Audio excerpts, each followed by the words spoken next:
University and Special Advisor to the United Nations Secretary General on the Sustainable Development Goals. Thank you very much for allowing me to pay my respects and express my gratitude to the government of Korea for hosting the 12th Seoul ODA International Conference. And I'm very moved and deeply impressed by this conference that calls for inclusive ODA, official development assistance, for global peace, democracy, and human rights. I think it is so much in the spirit of Korea to link official development assistance and peace. The whole world is inspired by President Moon and the initiative in Korea to find peace on the Korean Peninsula.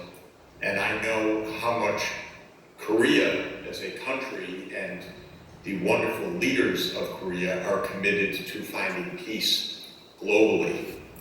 And it's for this reason that I find the way that this conference has been structured to be so inspiring and important. The link of development and peace is deep and profound. And I would like to refer back to a powerful statement 50 years ago, in 1967, by Pope Paul VI in an encyclical called Populorum Progressio. Pope Paul VI made a remarkable statement at that time. He said, "Development is the new name for peace." So as countries were becoming independent, enabling those countries to develop would promote peace. Please let me read you just an excerpt of this wise statement of Pope Paul VI a half a century ago.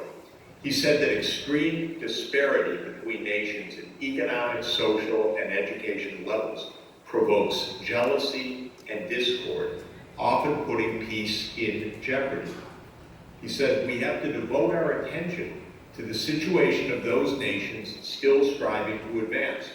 What we mean, to put it in clearer words, is that our charity toward the poor, of whom there are countless members of the world, has to become more solicitous, more effective, and more generous.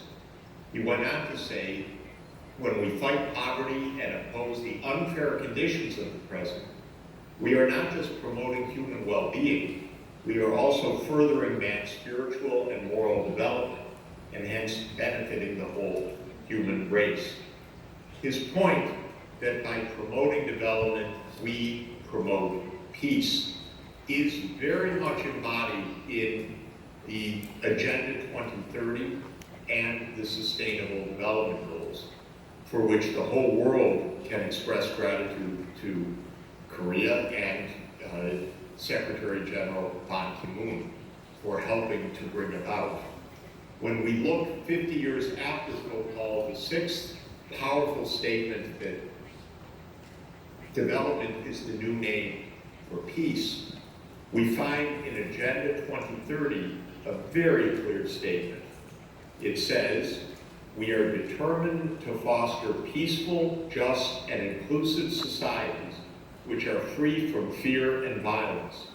There can be no sustainable development without peace, and no peace without sustainable development. We could say in our time that sustainable development is the new name for peace. If we don't get climate change under control, if we don't stop the hunger coming from famines and heat waves and rising sea levels and stress facing countries, we will not have peace on the planet. If we allow the gaps between rich and poor to continue to widen within our countries or within a region or in different parts of the world, we will provoke what Pope Paul described as the jealousy and discord that puts peace in jeopardy. So it is our challenge to link these two concepts, development aid to promote the Sustainable Development Goals, and the achievement of peace. Korea has a huge role to play in this.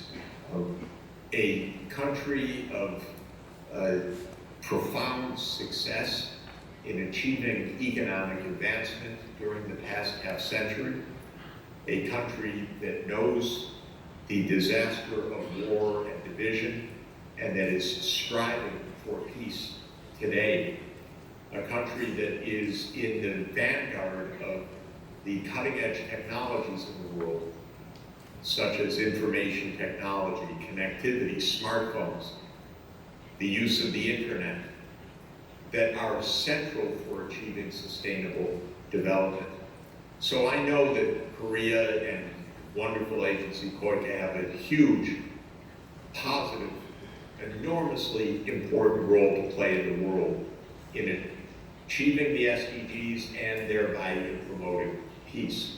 And I would like to emphasize 4 specific areas where I believe COICA's leadership is of tremendous importance. The first is in helping the poorest countries to achieve SDG 1, to end extreme poverty. This is within reach. Korea accomplished that objective, and Korea can help today's poor countries to do the same. The second goal that I think Korea has a very special, particular role is SDG 4, quality education for all children. Korea's education system is a marvel of success. At the international comparison tests, Korea's ranking near the top of the world always. I know it from my own students over many decades that Korean students are outstanding. They've received a strong and rigorous education, and that benefits them and benefits society.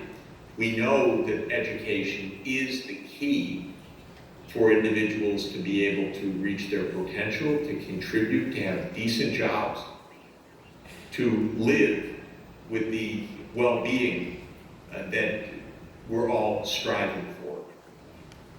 Within SDG 4 is SDG Target 4.7, that all children should not only have education, but education in sustainable development and education in global citizenship for peace. And this is another area where former Secretary General Ban Ki-moon is playing such an important inspirational leadership role. Global citizenship, helping our children to become good citizens and good stewards and protectors and seekers of peace. So this is another area where I believe that Korea can play a major role. And I want to add also my strong appreciation for the emphasis on gender equality that is really stressed as a fundamental human right and a core part of the conference. When women are empowered, when women have a larger role in society, when women are in leadership positions, we're going to have more peaceful societies because women have so much to add and to help achieve the community and the nurturing and the leadership for decency. When women are denied their rights, societies suffer and are also unable to achieve development and unable to promote well-being, peace, and concord within the society. So I would emphasize SDG 5 as well, calling for gender equality as an area where President Lee of COICA, your great leader of COICA, inspires us and will also help to lead the world community. Thank you for letting me share these remarks. I am very moved by your conference. Please, we pray for peace on the Korean Peninsula and for all success of President Moon's initiatives. And we so much express our gratitude to COICA and to the people of Korea for understanding that development assistance is a fundamental part of building the kind of world that we want, and especially a world in peace. Thank you very much. All best wishes to your conference.